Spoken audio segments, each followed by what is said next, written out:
Welcome back.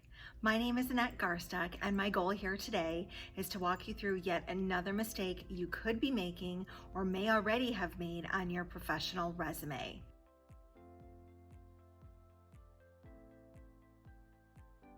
This is video 7 in the series, and don't worry if you've already missed the previous videos. I'm going to go ahead and link them right up here in the upper right hand corner of your screen so that you can catch up. If you're new here, I am so excited that you joined me. My passion is helping ambitious women land their dream job to advance their career in corporate America. So let's get started. In the last video, I discussed why it's such a necessity to tailor your resume for the job that you want. I even showed you how to customize and find the most important keywords in a job description so that you can have the best tailored resume to get you that job that you want. If you missed that video, I'll go ahead and link it above. It's a must-see. Today, I really want to express to you that less is more.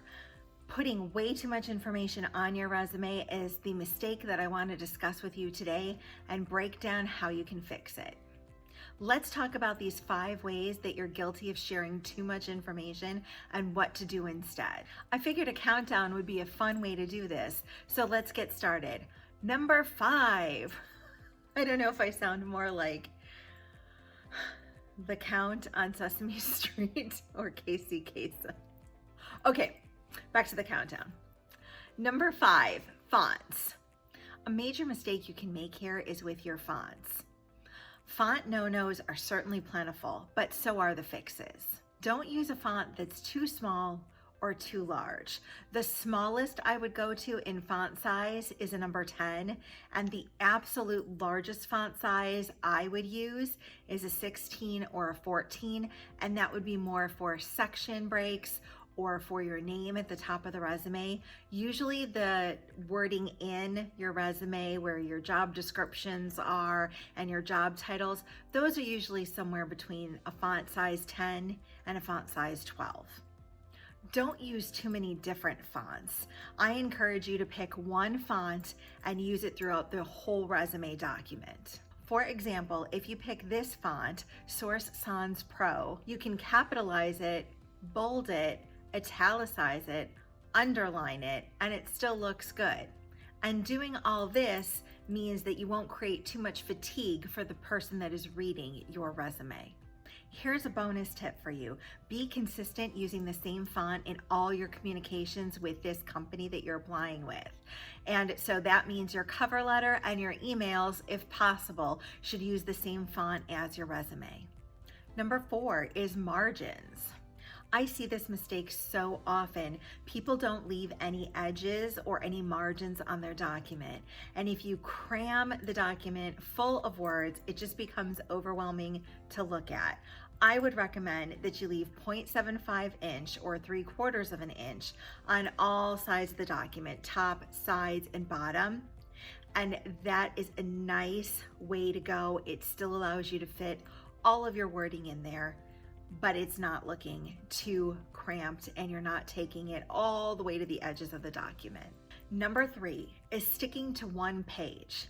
A one-page resume certainly has its place, but it is not where you think it is. This is a huge error, and cramming all of your information into one page when it's not completely appropriate is just silly. If you're an entry-level job seeker, meaning you just graduated from college or you're looking for your first or second professional job, more than likely a one-page resume is completely appropriate. If you're an experienced pro and have more than 10 years of experience or have held leadership positions, then you probably need a 2-page resume to discuss all of your accomplishments.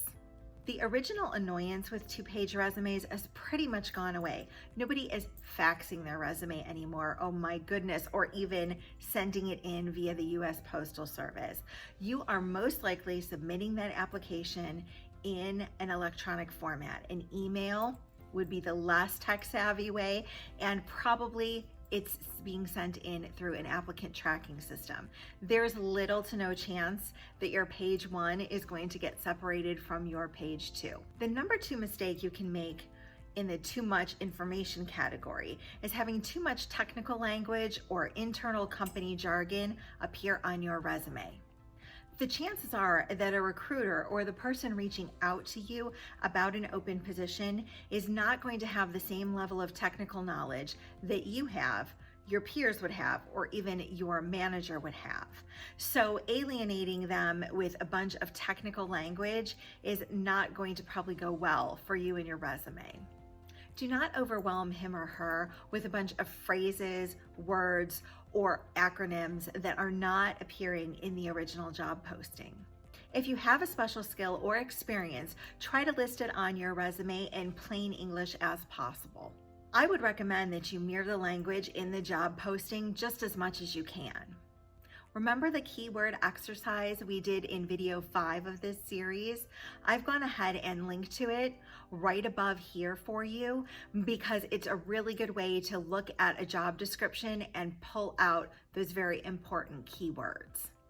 Let's look at the Senior Customer Service Manager job from video 5 and talk a little bit about the technical knowledge and skills that were identified in it.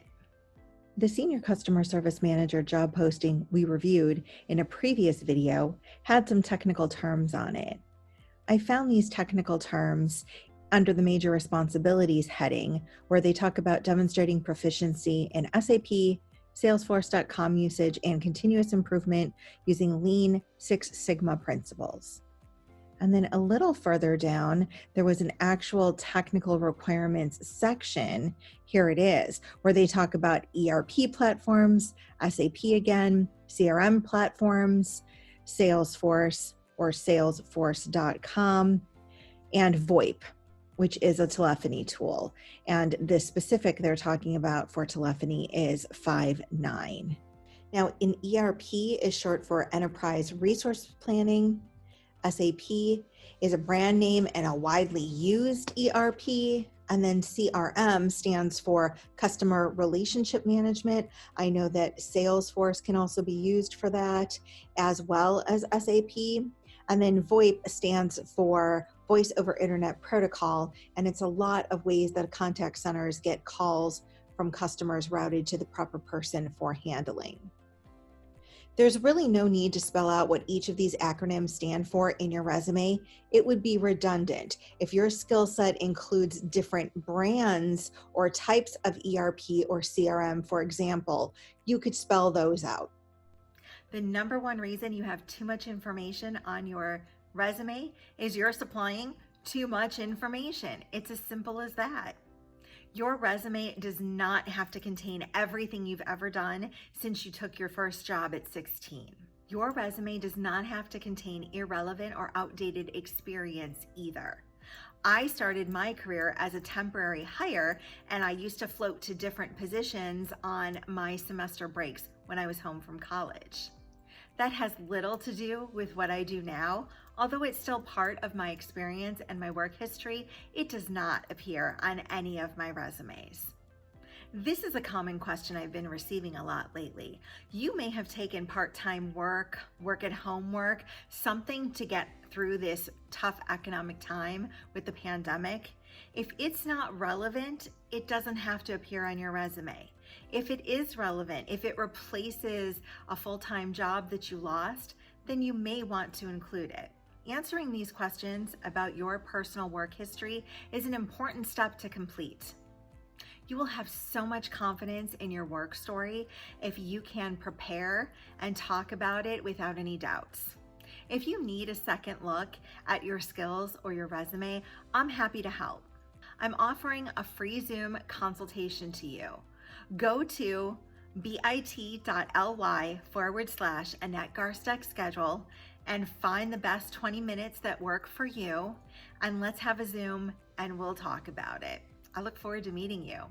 If you've already started your job search, congratulations. I'm so proud of you.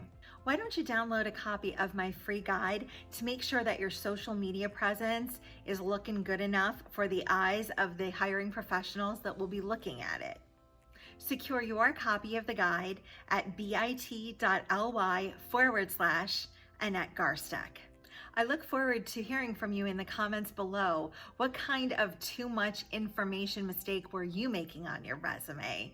And don't forget to add a reminder to your calendar to catch me next time I go live. If you found any of this information to be helpful to you, please remember to subscribe to my channel.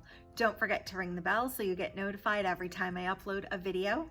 Remember to add a reminder to your calendar. Come back here next week and join me as we talk about more information to help you land your dream job. Bye.